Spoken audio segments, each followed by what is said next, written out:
now we've got a campaign coming out called the 50 in 5, which is to help 50 countries roll out digital infrastructure by 2028. And so if we take a look at this, and this comes from the UN, of course, they've always got to be involved. Yeah, and here's what they released. It said digital public infrastructure, DPI, is essential for countries to improve their economies and well-being of people. What they mean is we'll be able to control them through this. And so it's better for our well-being. Join us for the launch of the 50 in 5 initiative to discuss how building inclusive DPI can foster strong economies and equitable societies. And of course, to nobody's surprise, it is the UN that's behind this, but there's also a few other faces, well-known faces, that are behind this as well that we'll get to. And so let's go ahead and head over to their website, and we can get an idea of really what this thing is. Now, there's not a whole lot on the website, but there's enough that we can learn what we need to from this thing. So 50 in 5, implementing digital public infrastructure, DPI, safely and inclusively. Right. It's written really small, so I'll read it for you guys. It says 50 in 5 is a country-led advocacy program. There we go. By 2028, the 50 in 5 campaign will have helped 50 countries design, launch, and scale components of their digital public infrastructure. And this comes as no surprise, of course. We've been seeing all of the different policies from all of the different countries out there, even the more poorer countries. They are all bringing this type of thing in. I mean, we've seen so much come out of places like Nigeria and whatnot, where they're adding biometric databases and banking cards and IDs and all these things.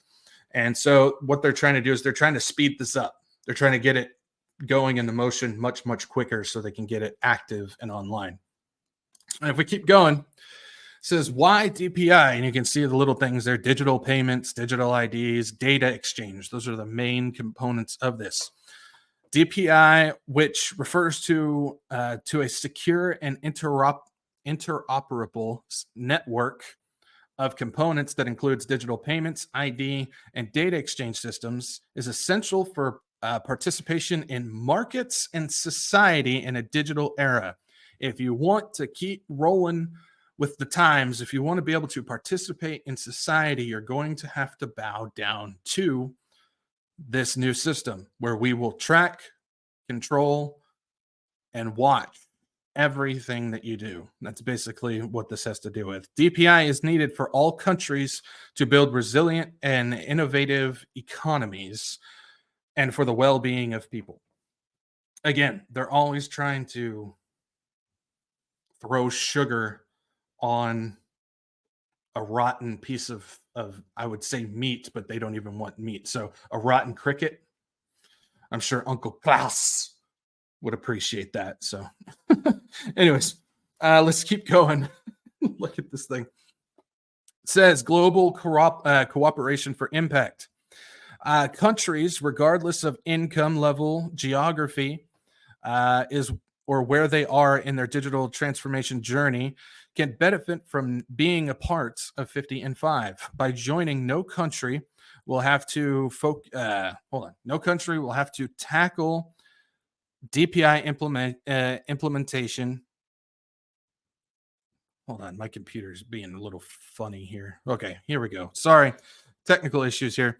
DPI implementation alone, or start from scratch and all the benefits from one another. The initial countries to join 50 in 5. What is going on with my computer? Give me 1 second. Okay, sorry. All right, the initial countries to join 50 in 5 are known as first movers. First mover countries are both advanced and emerging digital leaders and are beacons of progress and inspiration for others to learn from in building their own digital foundations. All right, so as you can see, this has to do with bringing in this digital infrastructure that we've been watching. We've seen all of the news about what they're trying to do as central bank digital currency. We see things like the Fed Now thing, which a lot of people thought that was going to be the CBDC for the United States, but what it was a system to basically bring in the infrastructure for that to work. And we see all these other countries that are doing the same thing. We're seeing a lot of other countries like there's some news that just came out by 2025. If you're in America and you want to travel to the European Union, any country in the European Union, you're going to have to first request permission ahead of time, as well as get your fingerprint and eye retina scans and be approved to join in, to go and visit in that country. But then you only have a certain amount of time, certain amount of days there before you can't go there anymore and you have to go back. And so that was already passed and it's ready to go. That will go active in spring of 2025. So they're already getting these things rolling. As we know, the EU and the UN, they've got their digital passports that they've already approved. The EU's already rolled those things out. They're getting them prepped to start rolling out to other countries. All of these things are already on the way. Some of them have already been approved and are now rolling out and going online. So we've gotten to the point now where we have passed, this is coming, and we're to the point now where it's already here. And now we're just seeing the building blocks get stacked on top of each other even higher. And so what we thought was, these things were years down the road, they're now starting to come online now. And that is just another sign of the convergence of prophetic events that we see going on. This beast system is slowly, and not all at once, but slowly, pieces are starting to come online at the same time, and it's starting to become active, which only points closer to sooner or later these 10 kings are going to start stepping on the scene. Then we know the Antichrist is going to start coming in. We see the stuff that's going on in Israel and Hamas and all the other surrounding countries. That's obviously leading towards something as well.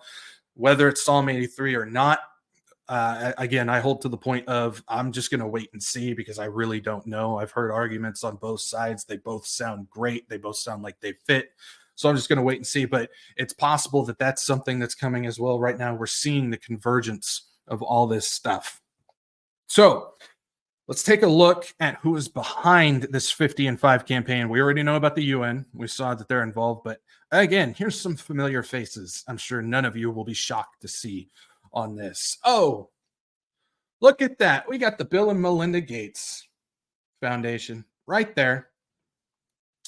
They are involved with this, as well as a company called, or an organization called Code Develop, and the Digital Public Goods Alliance. And then, of course, the UNDP right there. So, again, we got some familiar faces. So we know about the UN. We know about the Bill and Melinda Gates Foundation, but who are the other two? Maybe you know about them, maybe you don't. They're not widely as known, but they're still just as important. I'll tell you what, because of who is behind these people. So let's take a look at the Co-Develop group first. Let's take a look at these guys. So to get an idea, it's right off the bat as a way to bring these threads together. Rockefeller Foundation. There it is. We got the Rockefellers involved now. So we got Bill and Melinda Gates. We got the Rockefellers. We got the UN. That's fantastic. So we got the Rockefeller Foundation, the Norwegian Ministry for Foreign Affairs, and the Digital Public Good Alliance. Digital Public Good. Oh, they're a part of this as well, but they're also part of Co-Develop as well. Very interesting. We'll get back to the Digital Public Good Alliance. But the Rockefellers, Norwegian Ministry, and the Digital Public Good Alliance organized an event in August of 2021 titled Code Develop Digital Public Infrastructure for an Equitable Recovery. So this was in the works after the 2020 event for recovery. Very, very interesting how quickly that was put on. Almost like they knew it was coming, right? Anyways, the participants at this event reiterated the need to use DPI and digital public goods to help countries build capabilities for emergency relief and long-term resilience, basically to bring in this digital prison system. That is what they're working on.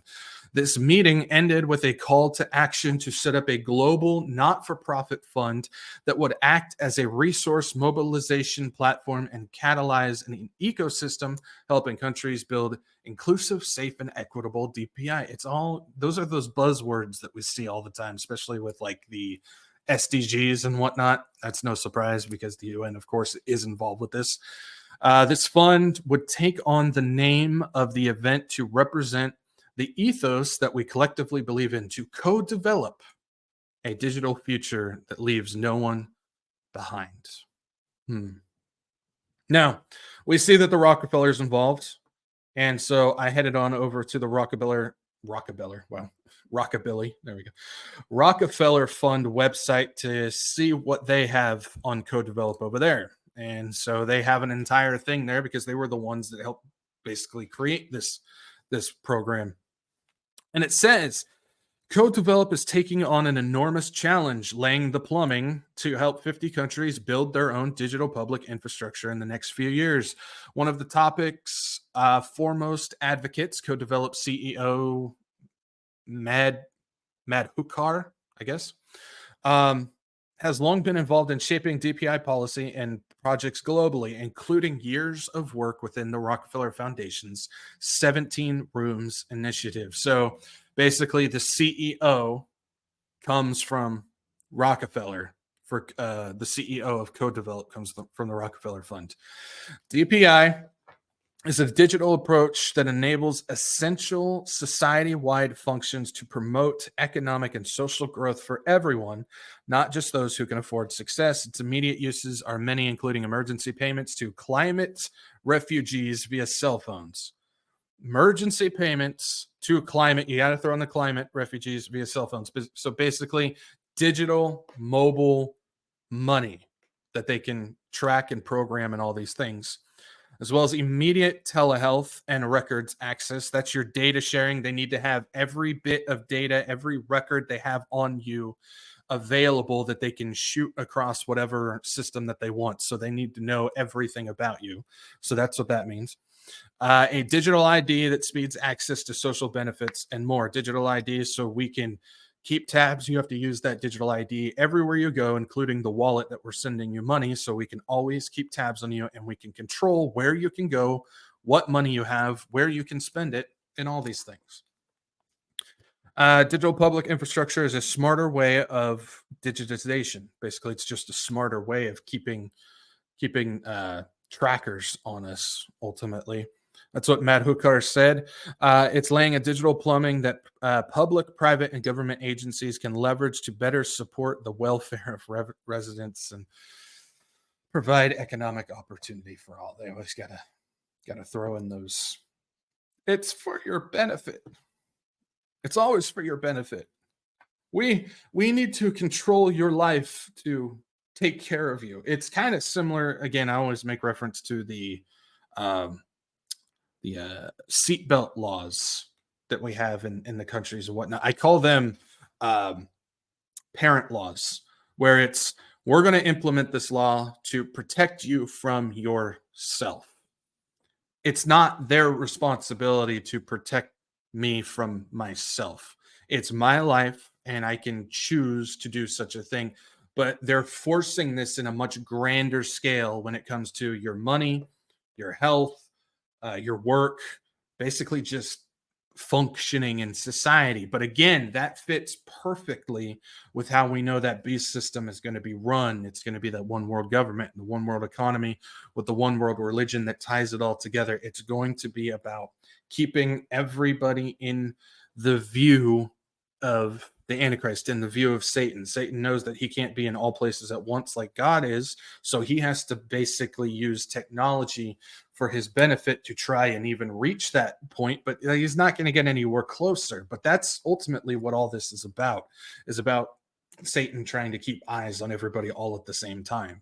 And so he's going to use everything digital through this technology, utilizing a supernatural computing system of quantum to network everything together. And he's going to try and keep tabs on everybody. He's the great imitator. He can't do what God can do, so he has to find alternate ways of getting this stuff done. So we have an idea of what this code develop is and what they're a part of, and we understand that the Rockefellers are involved. No surprise there. Who's partnered up with code develop? Again, we've got the Bill and Melinda Gates Foundation. We got the Rockefeller Foundation.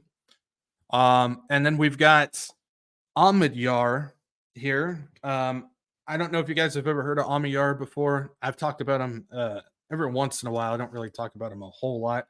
But basically, Ahmed Yar is not a country. It's a guy's foundation. His name is Pierre Ahmed Yar, and he's connected to the WEF. He's connected to the UN.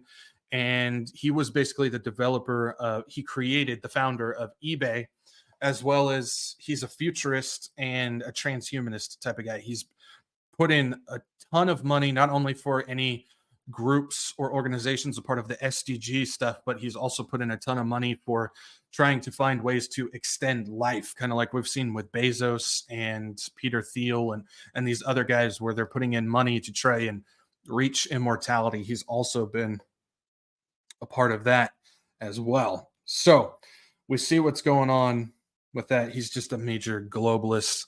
And then you've got this Nandan guy, this foundation here. We'll get to him in a second, so hang on to that. But if you look, it says co-develop is fiscally sponsored initiative of global impact. So who is global impact? I like to go and connect dots. I like to see who all these people are and whatnot. You guys know me. Global Impact is run by President and CEO Scott Jackson, who has worked with World Vision and the Bill and Melinda Gates Foundation. And Global Impact is part of a global charity alliance on behalf of the United States government. So basically, there's a charity alliance in different areas all across the world in different countries. And these governments, I'm sure it has to do with some type of money laundering or something like that. They funnel money through these groups into other organizations. It's like I've been on circular things before where you're trying to find what this charity donates to, and then you find that it just donates to another charity that leader of that charity is as a part of that. It's a way to avoid all of the legality and tax and all these regulations, money regulations and whatnot. So global impact is basically just a way to skirt around that stuff. Global Impact is also part of their subsidiary company, Geneva Global. Geneva Global is a social justice philanthropy group run by programs manager Takalek Abibi, who has worked with the World Bank and USAID. So again, we've just got another organization built for money laundering, built to skirt around all of the financial regulations and whatnot. And they're just another social justice group that donates money, all this stuff, and they're connected to the World Bank and USAID. Hang on to World Bank. We'll get to them in just a second because they pop up as well. The other partner with 50 in 5 campaign is the Digital Public Goods Alliance. We saw that they are one of the people who helped create Code Develop. And again, let's find out a little bit about this group. Let's see here. Who is the DPGA, Digital Public Good Alliance? Is a multi-stakeholder UN endorsed. Here we go. So this is a group connected to the UN initiative that facilitates the discovery and deployment of open source technologies, bringing together countries and organizations to create a thriving global ecosystem for global public goods and helping to achieve the sustainable development goals. You guys continue to see how everybody is it's the same group of people who just have all these different organizations, all these different names, all these different groups, but it's all the same people. It's just, again, it's a way of spreading everything out. I mean, you go through a lot of these organizations where they'll go and create another organization with a couple more, and then that organization, which all those just created, will go and create another one, and they just keep branching out, and it's all basically the same people. It's the same club. That's why we keep talking about it's just the club. You and I aren't in it. It's the same club, and that's why we can always trace these things back up to the same groups, UN, the WEF, World Bank, the IMF, all these groups. And then above them, we've got the Bank for International Settlements. They're the ones that really control and give permission to these other groups, along with all of the central banks. They're there. And then, of course, we have the shadow government sitting above them, which, of course, we got families like the Rothschilds and who else knows that's sitting up there. That's why they're the shadow group or government, because they like to stay in the shadows. All the other ones are the people that they want us to see. So let's keep looking at this. It says the DPGA is governed by a board which functions as a strategic decision-making and oversight body for DPGA Secretariat. The board consists of member organizations who demonstrate a strong commitment to digital public goods and are committed to supporting the DPGA's mission and mandate. Current board members include the German Federal Ministry for Economic Cooperation and Development. So we've got the German economy involved with this. The government of Sierra Leone, the Norwegian Agency for Development Cooperation, NORAD, and we just saw Norway was also involved with co-develop. iSpirit, UNDP, of course, and UNICEF. So again, we've got countries, and we've got these unelected globalists in control. Now, who are the members? Who are the members of the DPGA? This is quite telling. We're not going to go through all of them. There's just a few that I want to point out. We've got the government of Bangladesh. We've got Bill and Melinda Gates again. Data.org, the Digital Impact Alliance. And if we keep on going, we got the government of Ethiopia. We got the Food and Agriculture Organization. Then we keep going. We've got the government of Guatemala, the UN Global Pulse, India's Ministry of Electronics and Information Technology. Then we've got the UN Office of Information and Communications Technology. And it just keeps going. We got an Inter-America Development Bank. Ahmadiyar Network again is there. Open Source Initiative is there. The Republic of Estonia Ministry of Foreign Affairs, the Rockefeller Foundation, and the government of Sri Lanka. If you notice, these countries like Sri Lanka, Bangladesh, and Estonia, these are these small little governments, small little countries that we really don't pay much attention to.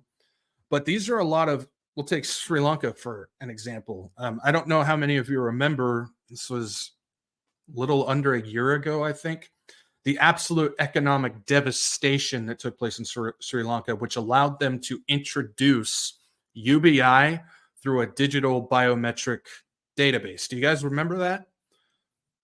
I'm sure a lot of people have forgotten about that by now. But they're the ones connected to this DPI group that's trying to create the 50 in 5 campaign to get this out. They've been testing. They've been rolling it out in these smaller countries that we don't necessarily pay attention to or we forget. And we see how it's slowly building up to the much bigger countries. You start getting all the small ones nobody pays attention to. Sooner or later, you're going to get all of those online. Then you just start picking off the big boys at that point. And then you've got everybody that's on this system. So that matches perfectly. These smaller countries, they're already the ones rolling all of this DPI stuff out. And they're also the ones that are helping roll it out to all of the other countries as well. So that's definitely something to pay attention to.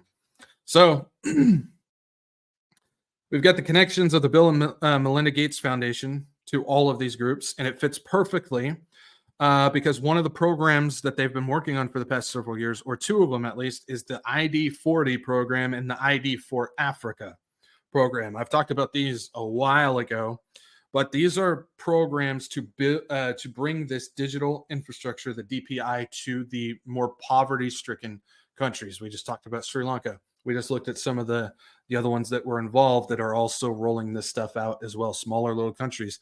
Well, this has been a project that the Bill and Melinda Gates have been working in conjunction with the World Bank. I told you we would be right back here. Other partners include the UK and French governments. So we've got the bigger governments working on this program to get it to the smaller governments. And then the smaller governments that have already put it online, they're helping get it to the bigger governments. Again, you see how it's just a circle. It's the good old boys club. So you got the UK and French governments. You got NORAD again, which we just saw them in conjunction with the DPGA. And then we've got the Ahmadiyar network that's also working on this as well. So the same faces working on the same project. This DPI falls in line with the UN playbook on DPI, which says, and this comes, excuse me, this comes from what is it? Document. There we go. A document that's literally called the UN playbook for DPI. And it says there are 3 major types of protocols that facilitate digital public infrastructure: digital identity, digital payments. Excuse me one second.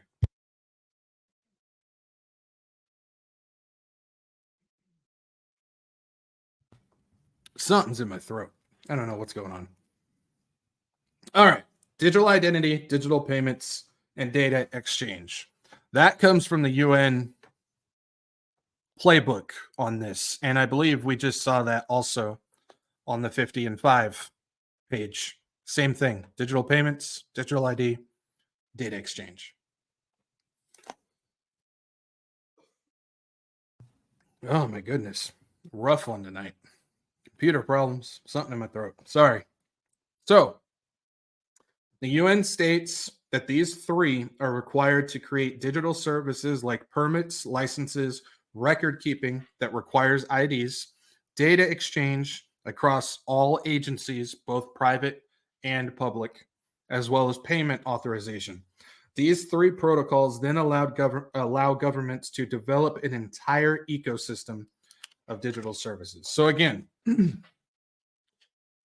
you need to roll this stuff out for everybody to be online with, so they can then attach it to that global one world government and economy system.